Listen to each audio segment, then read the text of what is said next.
We put them what I call, this is a Geno term, through the Gauntlet. They meet with 6, 7 different people within our organization, and it doesn't have to be executives.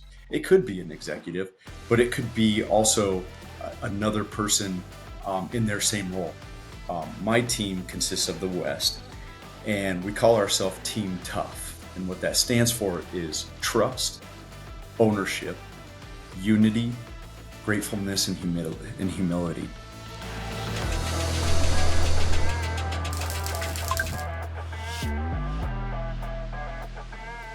So $100,000 on a trade show.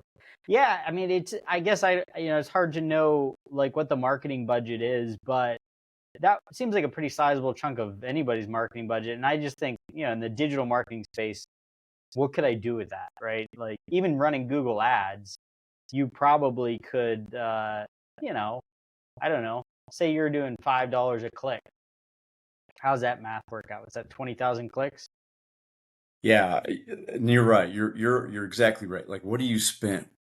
That's the question that every company probably asks themselves. Okay, we could either spend, and I'm not saying it's exactly 100 grand to go to a show, but let's just say it is. Would you rather spend that on the trade show or clicks or getting people to your website or sending your salespeople out in the field, right? So it's it's a lot of give and take, and here's our priorities. How do we get there? Type How of do you thing. measure? How do you measure the return on the investment with a So trade that's show? always, yeah, that's always a struggle. We use a CRM system, Okay. and as long as we're inputting the correct information in our CRM, we can kind of capture the ROI. But let's say you have a few salespeople or whoever that aren't putting in the proper information and tracking the proper information, then your ROI could be completely off. And so early on in the days with HexArmor, we didn't have the system that we do now. And so it was just kind of going off of memory. And so I would say that there are probably companies still out there just going by memory. But if you have a decent system where you can track what revenue's coming in, what revenue you put out, and tie it to that, now you can maybe start drawing some lines to the ROI. Right. But it is a Right. struggle. And so, as the sales director, would you say pretty confidently that outside sales is the 90% driver of revenue in the company? Yeah, putting a percentage on it would be tough, but yes, I would say majority of the business that's driven to the company is from your boots on the ground, right? Yep. Meeting with customers, meeting with distributors, having high level conversations, but also developing those relationships. Because, going back to the trade show stuff, sometimes you're working with a customer that you've worked with for 5, 10 years, and they're sending another person to the trade show that you've never talked to before, but you've worked with their company for many years now. Is that a new lead? Question mark, right? Who knows? Or is that the customer that you're already working with, just with a new contact? So that's kind of wrapping that all back around to the trade show stuff, because where it's really being formed, where the business is really being formed, is the boots on the ground, meeting with the customers, having those conversations, developing those relationships. Right. So so you've been with the company for quite some time. And what were you before sales director? Like, what was kind of your progression through the company? Yeah, coming up in December, 15 years here. Wow. Yeah, no, it flew by. I actually had hair back then. But I was a boots on the ground guy. I was a sales guy. We call them regional sales managers. Okay. They don't really manage anybody. I think the reason why we call it a regional sales manager is because we help manage customers, right? Customer Right. programs. Right. Um, but yeah, I was a regional sales manager. I had a huge territory. So I had, oh my gosh, what did I have? I had Colorado. I live in Colorado, right outside of Denver. New Mexico. I had Wyoming, the Dakotas, um, Utah. I think I had parts of Arizona. I would dabble with California. I would dabble South America, Canada, Holy cow! Mexico.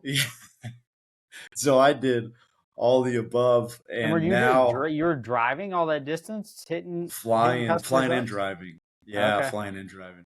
And those were hard days. I mean, back then I was on the road 3 weeks out of the month. Um, and God bless my wife. We had two little kids at the Oh my time. gosh. Yeah, and I it was can't even hard. imagine.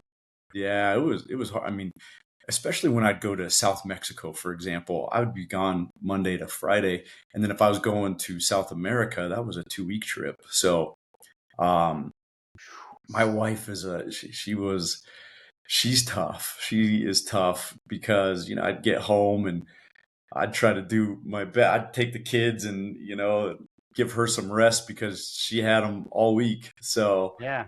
it Yeah. was tough. It was But then tough, but you it also was. kind of want some rest too because you've been busting your butt. Yeah. Oh I man, always dude. I always kid her. I remember this one time, gone for a week. You're eating out all the time, and you'd never get a home cooked meal. I come home on a Friday, and she's like, "Hey, how would you like to take me out to dinner?" Yeah, yeah, yeah, sure, let's do that. So you gotta kind of sometimes put on that face. But she was tough. She was tough. So I'd try to do everything I could to make up for it. And it worked. I think that what we built here at HexArmor was because we were out there in the field like that. And these days, I don't have to travel like that, and neither do my salespeople, just because we have smaller territories now because the business has grown so much. But I remember those days, and I remember building this company, and it was a lot of fun, but Yeah. it was really tough, really tough. Yeah, and you can always look at those younger sales guys now and be like, "You don't even know, boy. You don't even know." I walked to school uphill both Yeah. ways, and it snowed every day. That's right. Me and my buddy always joke, like a good friend that I was in the Marines with, and there's this saying in the infantry, they're like, "Oh, just wait till you get to the fleet."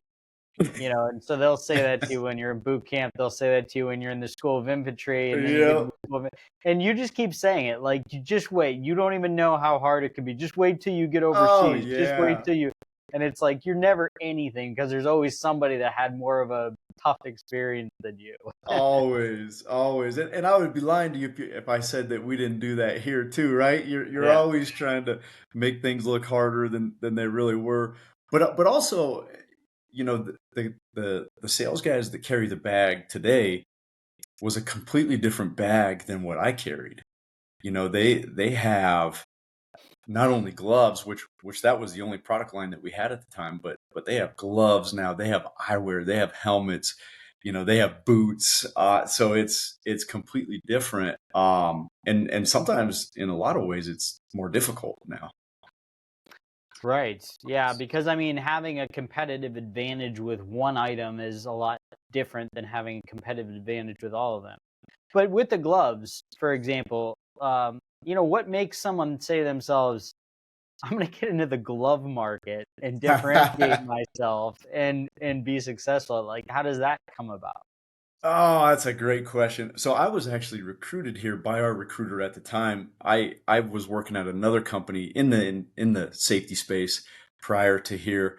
And I remember jumping on the website with HexArmor. We've always had a really good website, really good marketing team, and looking at just such cool products, right? If you pull up the website, you see all these cool products with the impact on the back, and I just thought, wow, those are really interesting. And I never even thought about selling gloves, but I'd love to talk to this company. And one thing led to another, and I don't know if you've ever been around a ton of Midwest people, but they are just good-hearted people. Yeah. They really are, Yep. And when I went to Hex Armor, my very first trip on my grand tour, I remember meeting everybody and just thinking, wow, these people are just really down to earth, wholesome people, and they sell some really cool products.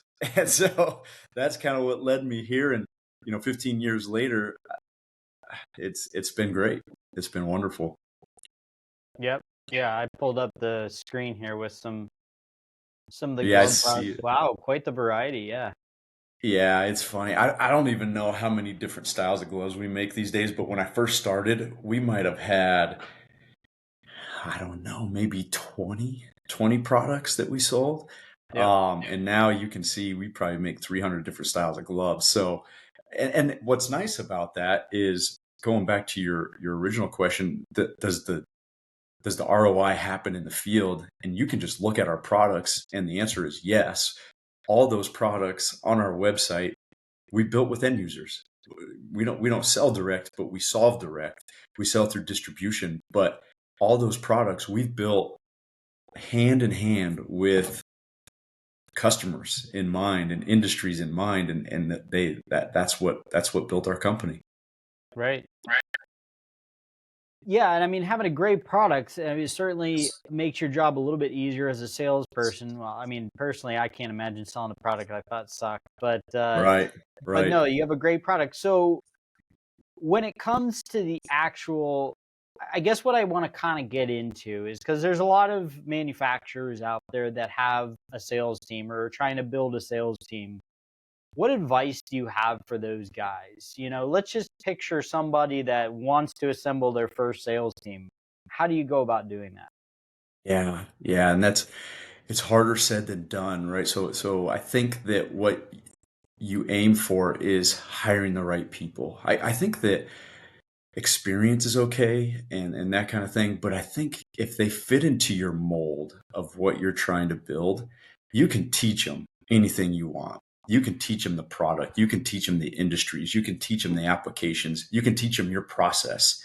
Yep. But if you don't have the right person, I think it's going to be pretty tough to build that team. So I try to look for the right person to fit into that mold. And with with at HexArmor, we have 6 different teams.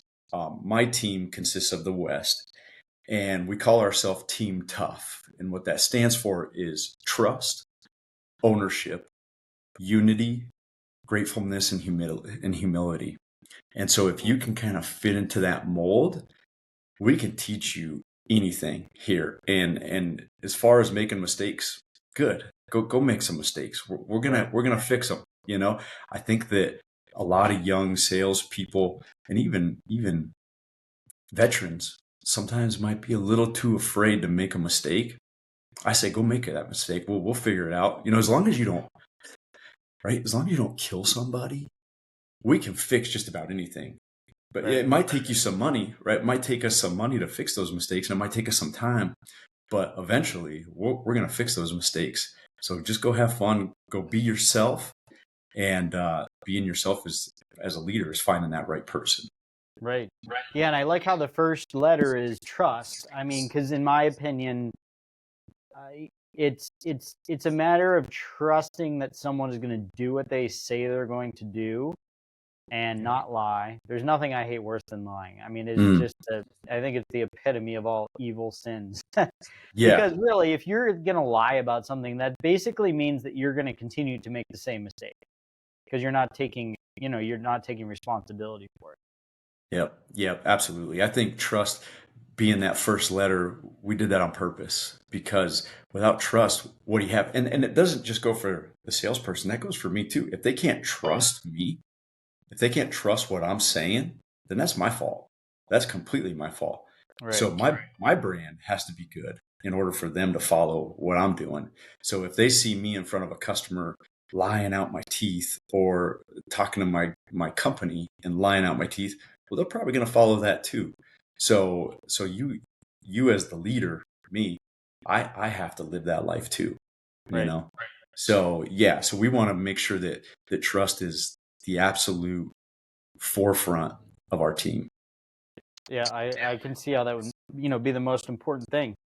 So when it comes to hiring that person, picking the right people, what's the process for saying, are you somebody that I can trust? How do you pre-vet somebody before you bring them into your company?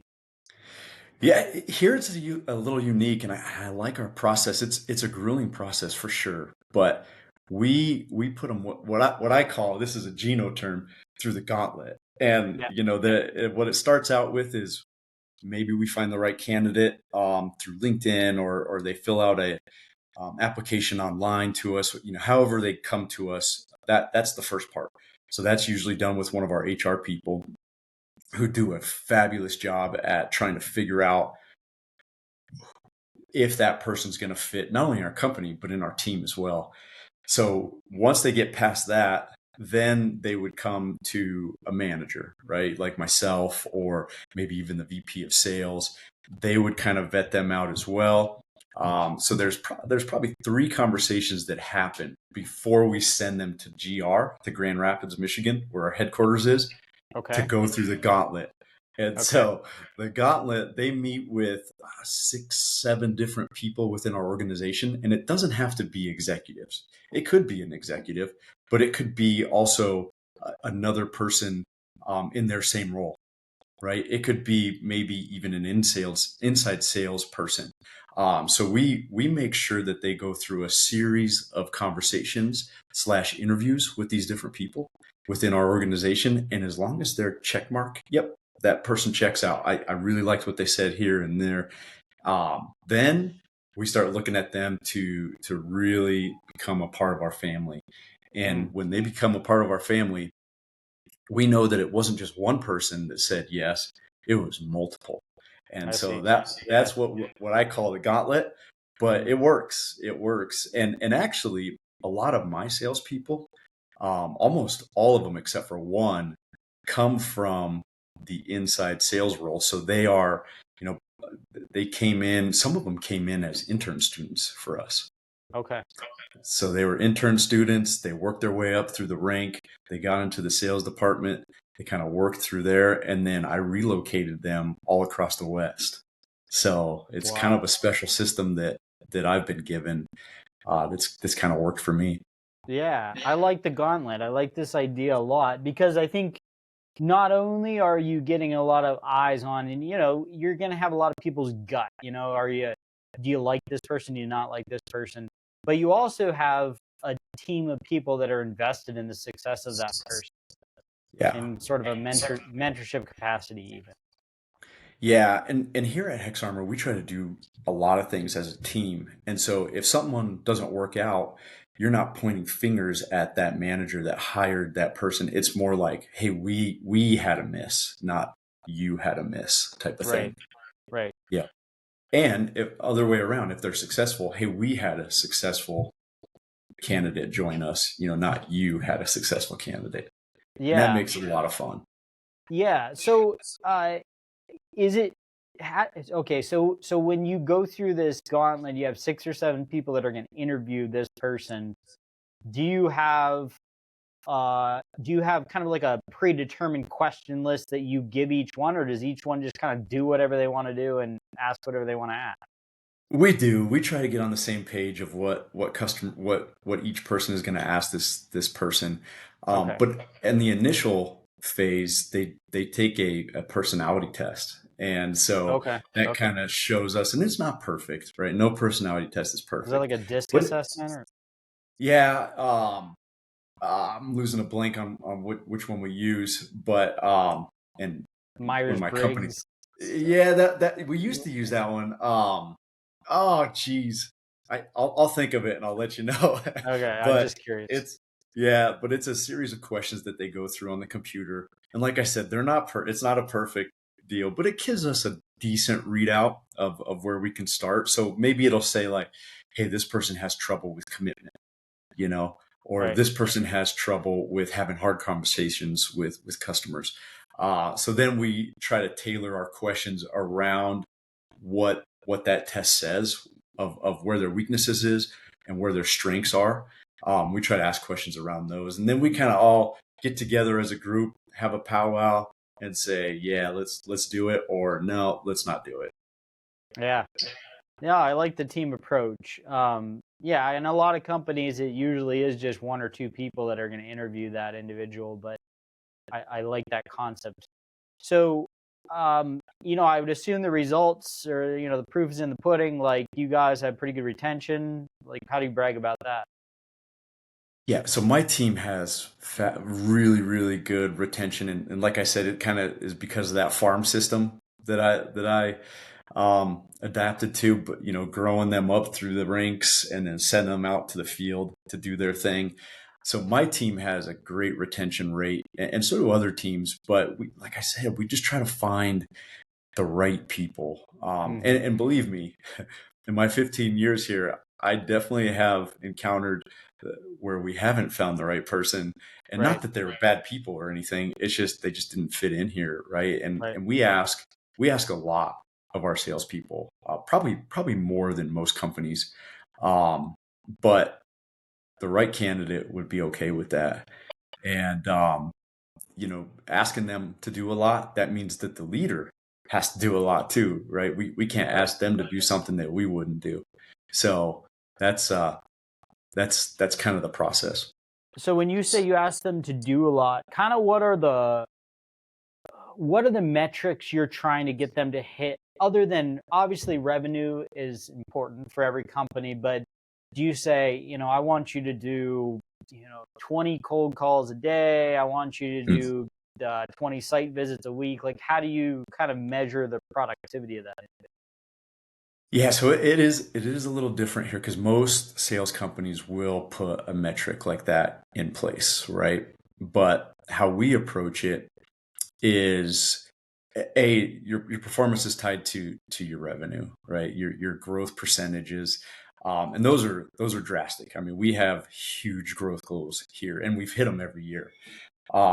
Didn't you say So you guys are growing by like 30% year over year? yeah, I mean, if you were to look at average, it's probably over that, since Wow. I've been here. Yeah, so we just continue to grow, and those quotas are tied to those numbers, right? And so, um, if you narrow it down, you probably could draw a line of, hey, this person had more meetings than this person, and so they probably hit their quota easier. But sometimes that's not true either. So sometimes the data is good, but it's not end all be all. Right. And so how we determine success is, are they doing the right things? Are they having the right meetings? Are they wasting their time? Are they chasing their tail? Are they selling the right products? Are they being the right people in the field?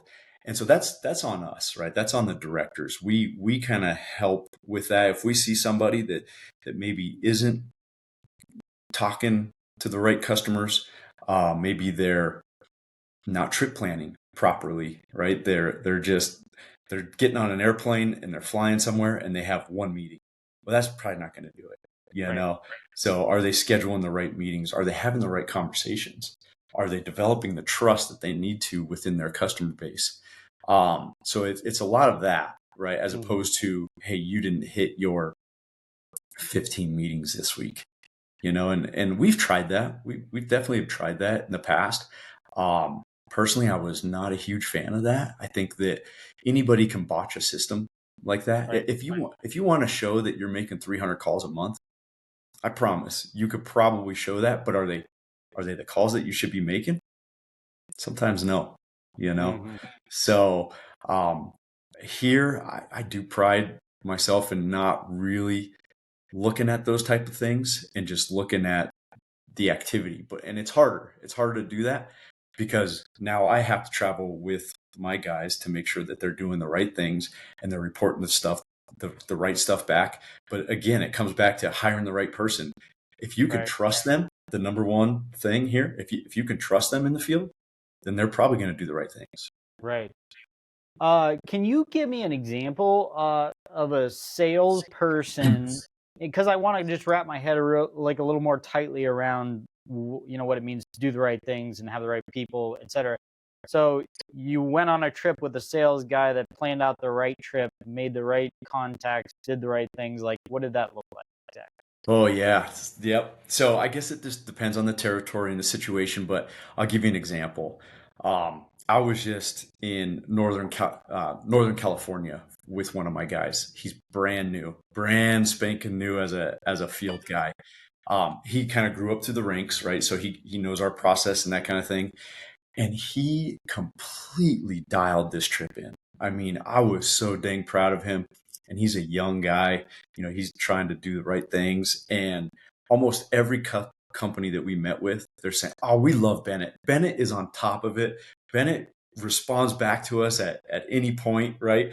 And so when I hear stuff like that, I just know they're doing the right things. And I can look in our CRM system a week before we travel somewhere, and I can kind of see what meetings we have and what notes they've put in there.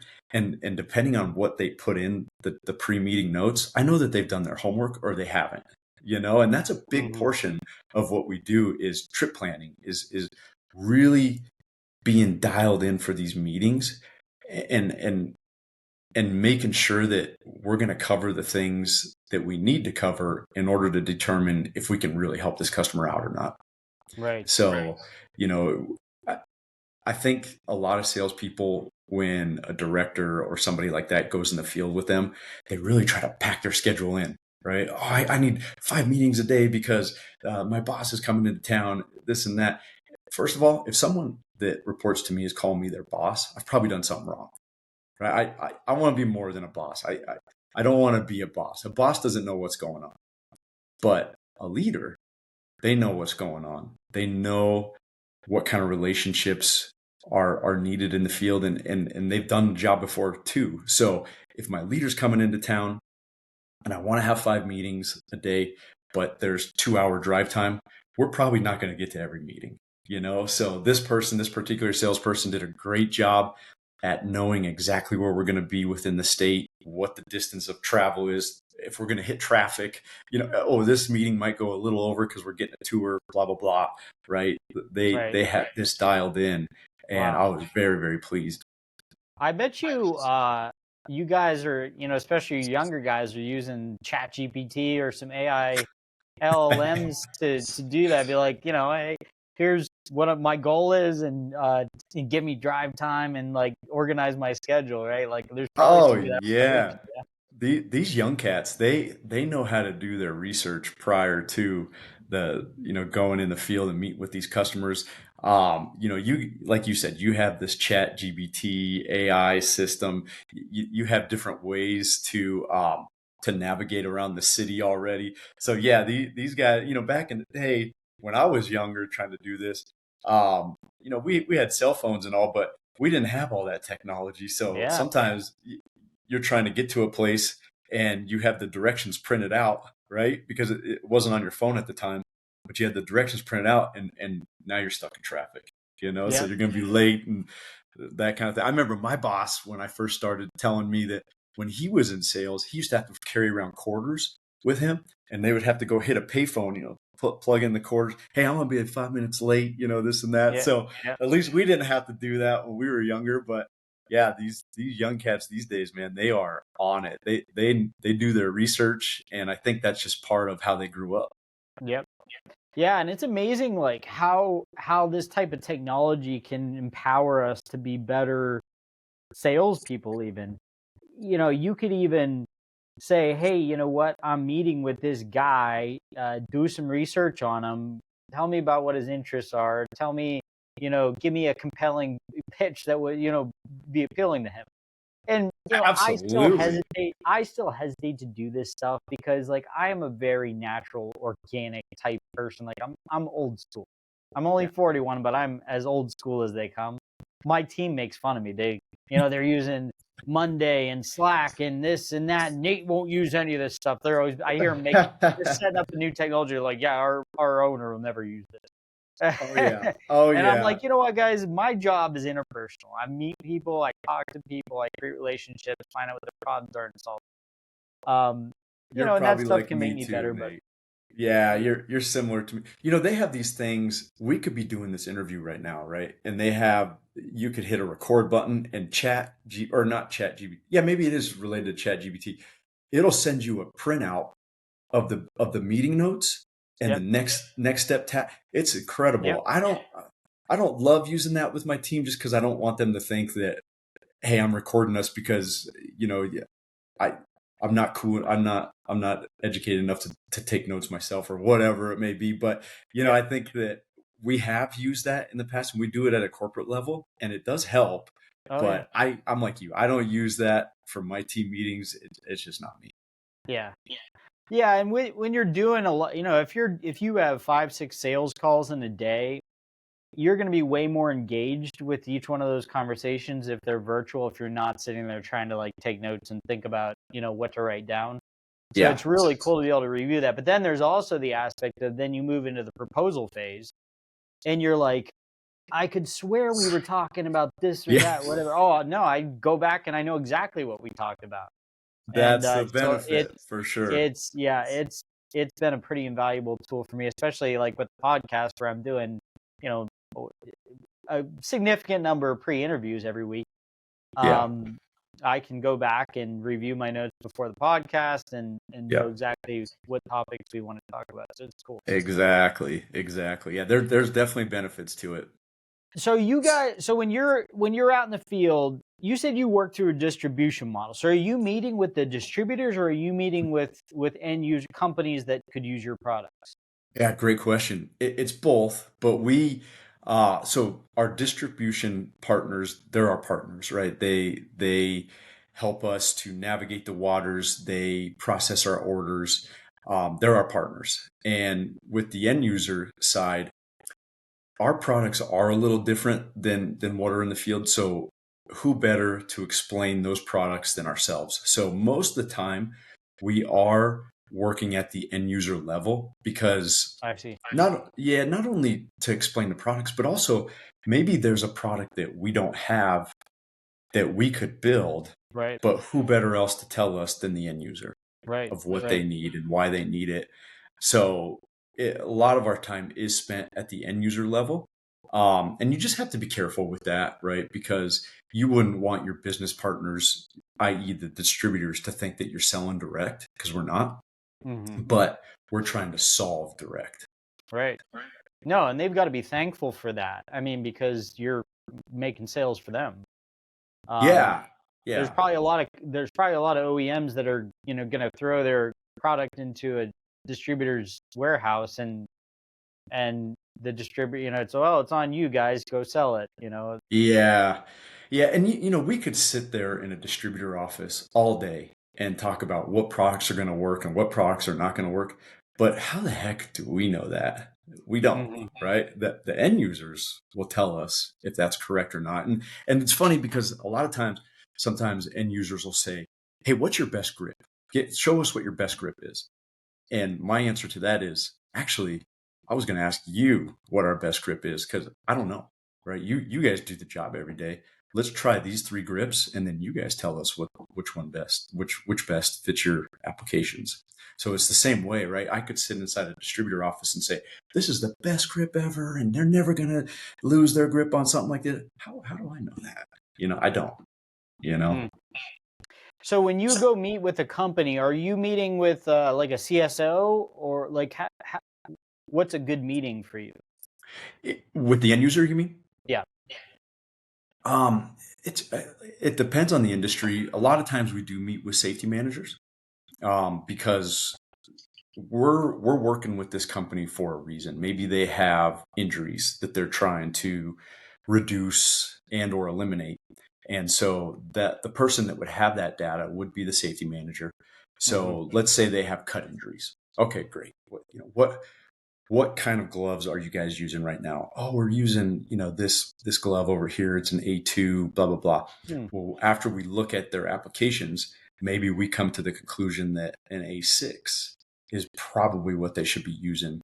Hmm. And maybe a different type of grip depending on what their applications are. But that's who we would work with. We also work with operations managers, plant managers, even purchasing managers. When it comes down to selecting the product, now we work with their purchasing department to say, "Hey, these 3 distributors we work with, um, I would love to work with these 3, and can they have access through their portal with this product right here, type of thing." Right. So it depends on, like I said, the opportunity, but a lot of times it starts with the safety manager and then it kind of goes to other departments depending on what we're trying to do.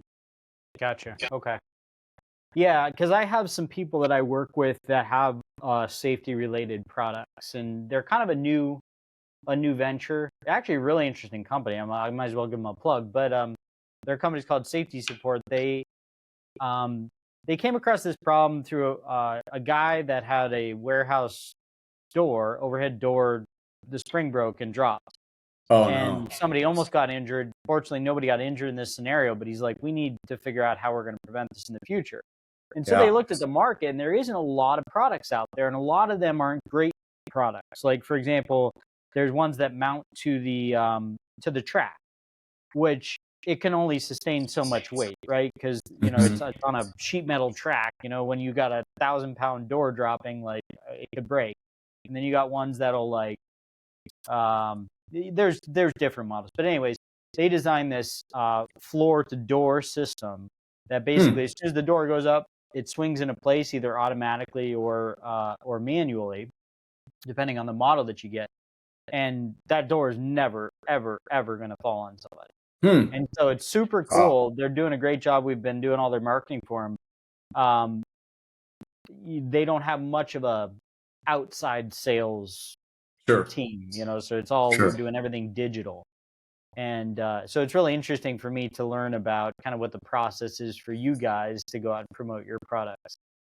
Yeah. And sometimes it's a bummer, right? When you get that call and they said, hey, we had this really horrible incident happen. And back in the day when we first started, we made needle stick, well, we still do, but that was our claim to fame, was needle stick resistant gloves. We would break hypodermic needles on gloves and so forth. And that was kind of our claim to fame. Yeah. But when you get that call from a customer that said, hey, we just had a needle stick injury. Can you come talk to us? Those are hard. Those are hard conversations to have, because especially if you're actually talking to the person that had the injury, that's a nasty, nasty injury. I mean, I've talked to hundreds of people that have been cut, or maybe an object's been dropped on them, or a needle stick happened. And a lot of times it's too late, right? That already happened, but how can we prevent it from happening any further? Right. Which, I mean, it makes for a very clear marketing strategy, because if you look at it, and I'll just guess one. So like, you look at the like metal processing. So you're a steel distributor, and you're working with sheet steel, razor sharp edges, cutting, that kind of stuff. That XYZ injuries happen in this sort of a business. And so that every business that does that is a great target for you. You know exactly what to sell them. The hazards that they have there. Yeah, that's true. That is very true. I remember when I first started at HexArmor, we were just getting into the mining industry. And we didn't really know which products to make to sell to the mining industry. Well, I got a call from a customer, and it was, I can't name the name of the mining company, but I went into their mine. It was an underground mine, and I remember they introduced me to the guy that had a hand injury, and he was one of their most experienced miners. He was actually a trainer for incoming miners, and he was doing a job that he had done thousands of times before, and it was called scaling. And really, you just hit the loose rocks down with a scaling stick, and those rocks will drop and that kind of thing. And then you put a sheet wire mesh, like a net, but it's wire mesh. Yep. And he happened to reach into this seam of the mountain, and right when he did, a loose rock fell down onto his hand. And he actually wasn't wearing a glove at the time. And it was $1 million incident from start to finish. It was $1 million. The mine spent $1 million on that injury. And that wasn't the big thing to me, though. The big thing was when I shook this guy's hand. You did one of these, right? Because you shook his hand and there was no meat in his hand because it had been crushed. And he proceeded to tell me, he's like, I can no longer be a miner. So my income fell by $50,000 a year. They had to sell their house. He didn't have movement in his hand for I think it was like a year. It was close to a year, something like Oof. that. Oh my gosh. Yeah. Terrible. And just hearing his personal story, I was like, man, what could we do to help this, right? We need to help more mining companies out.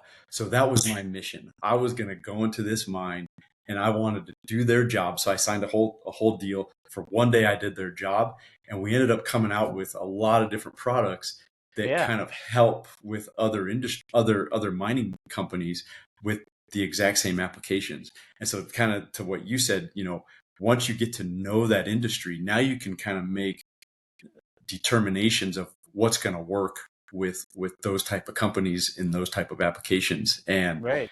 that's the fun part, when you can help save somebody from having to go through something like that's when the magic happens. So is there a glove that would have protected his hand? Good question. So this was a 35-pound rock, and it fell from about 20 feet. So when Oh. you reenact that, it Oh. it wouldn't have eliminated the injury, but it probably would have reduced the injury. So maybe instead of having, I think he had 25 surgeries on his hand, if I remember right. So if you can take him from having 25 surgeries maybe down to 5, or letting him be a miner again, not so damaging that when you shake his hand, you do one of these because there's no meat in the hand, right? That's a win, right? That's a win right Yeah. there. Or Yeah. if you can take a first aid down to nothing, that's also a win. So Right. reducing the severity of an injury, Yep. we're searching for those. We're searching for Right. those. Yeah, it's a great mission. I mean, that's it's great that somebody's thinking about it. Yeah, yeah, yeah. That's why it's so fun working with the end user level. Not only is it more effective, but it's a lot more fun, right? Because you meet people like that on a weekly basis, or you're working with the people that are building America, right? You're working right next to them, Yep. and they're telling you what they need, and sometimes they're telling you that maybe your products suck, and that's okay too, right? Right. That's okay. Oh man, you guys need to make this better. You need to do this on this part of the glove, or hey, you need to make your helmet fit these specifications. Like, that's all good stuff. That's Yeah. all gold. No, I love the fact that you actually signed up and you actually went and worked a day there. I mean, what a great strategy. It was so fun. It was, so we were 5 miles underground from the top of the peak. So we're taking these, they call them mules. We're taking the mules all the way down, and then you get so far that you have to get into a man lift. And when you get into this man lift, it's an elevator in a mine Mm-hmm. shaft, Yeah. and you're going down, and the things are going blah, blah, blah, blah, blah, like that. It's shaking you, and you're seeing the earth go by, and I'm thinking the whole time, like, this is what these miners do every single day. Like, sure enough, I can What do a this for eight terrifying hours. job. Yeah. Yeah, it was crazy. And man, I remember I'd gotten, the first time I was in that mine, we were driving in a mule, and I'm kind of looking at things like, man, this is crazy. And I kept thinking in my mind kept playing tricks on me, saying, man, these things cave all the time, right? And you hear these horror stories. And so we stopped, and I get out of the mule, and a drop of water went down underneath my collar here. I was like, no, the house is coming down. But he's like, no, there's water all over this part. So that's going to happen to you. But yeah, when I did that job for an 8-hour day, I have all these photos of it. And I don't know if you played football or not, but it reminded me of being on a football team in the locker room in a huddle. Like, I got your back. He's got my back. It Yeah. was that type of feeling, that camaraderie, that I said, man, I can see why this is such a fun job to have. I mean, it's hard work, but it's Yep. fun. You guys got each other's backs, and this is cool. And this was coal. It was coal mining. It was actually platinum palladium. Oh So wow. Okay. That's yeah, cool. yeah. So it's hard rock. Um, and that's why that injury was so intense, because it's a heavy, hard rock that fell onto his hand. Whereas coal is more of a soft rock, Yeah. kind of a weird terminology. But but yeah, that was a hard rock. Gotcha. Yeah, fascinating, man. But yeah, I mean, what better way to learn what your customers need than to go work for them for a day? Yeah, what's really cool about this industry, and if there's other salespeople or sales managers that are listening to your podcast here, they can relate to this. What's so fun about this industry is I can be on a high rise, 17 stories high one Yep. day, and the next day I could be 5 miles underneath the ground at a Right. mine site. So Yeah. it's all over the place, Yep. and what's fun too is we get to be educated in all these different industries, all the way from wood making to plywood making to food Yep. and beverage, Yep. mining, construction, oil and gas. So it's a lot of fun. Yep. Yeah. I mean, I have the same experience myself. I get to not only with podcasts talk to a lot of different manufacturers, but in my my main job, I visit facilities, could see all kinds of cool things, which has really helped me develop this passion for manufacturing and um, you know, always learning, always interesting things. Even if it's a company that does the same thing as somebody else, you have a unique twist to the process. So Yeah. yeah, it's fun. Yeah. I mean, on top of that, so here in Colorado, it's a different, if you, back in the day when oil and gas was going gangbusters, it was a different type of drilling process here in Colorado versus Texas, right? Because they're Right. they're closer to the underground fossils than we are Yeah. here. So we're Yeah. going underneath mountaintops and all that. So it's a lot different process, and that was fun to learn, and that Right. that happens all the time. Yeah. Yeah. It's interesting stuff. Um, well, I love the passion that you have for what you do. It's definitely easy to see. And I mean, if you have a team that also reflects that passion, I can certainly understand why you're seeing the type of growth that you are. I always like to end the podcast with a question of, are there any resources that you've been looking for? Anything that your company has been looking to do? If somebody's listening to this podcast and they have the solution, they can reach out to you. Yeah, I think that in the world of PPE, I think sometimes it's it's tough because you look at the industry and there's new companies that pop up all the time. But sometimes, and maybe they're not trying to be this way, but sometimes the ratings on their gloves or their helmets or their eyewear, it's erroneous, right? Sometimes, and that there's not a regulating body that can regulate that. So I'll give you an example real quick.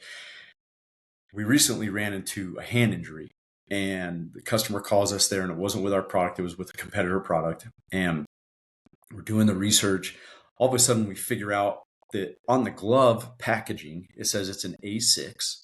So, but when we tested their gloves and multiple gloves, it was an A4 on the right hand and it was a 0 on the left hand. They got injured on the left hand, right? And man, that's just a bummer, right? And again, I don't want to say that this company meant to do that, but it's really hard to think that something like that could pass the QA system. Right. So if there was some sort of a regulating body that could find stuff like that, where it didn't have to be the customer that found it and ended up getting hurt, that there was a regulating body that could find that initially, I think it would help our industry out. Right. Not only our industry, but our whole economy.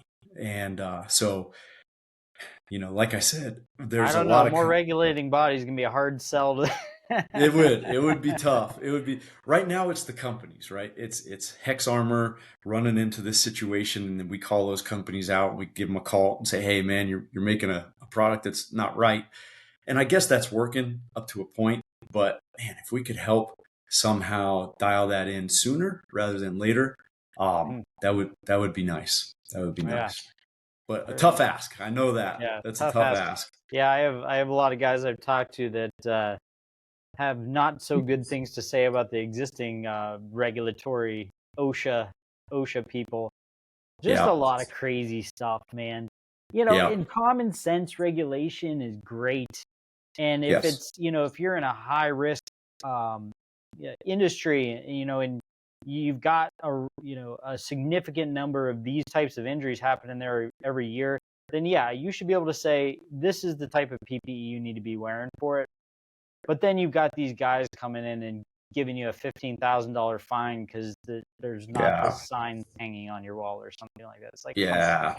Yeah, Like, some of that is really weak, isn't it? It's like a soft foul in basketball. You're walking a site and they're giving you fine after fine for this or that. You're yeah, like, come on, man. Yeah, yeah, not yeah, interested in that. Yeah, yeah. definitely. That's tough stuff.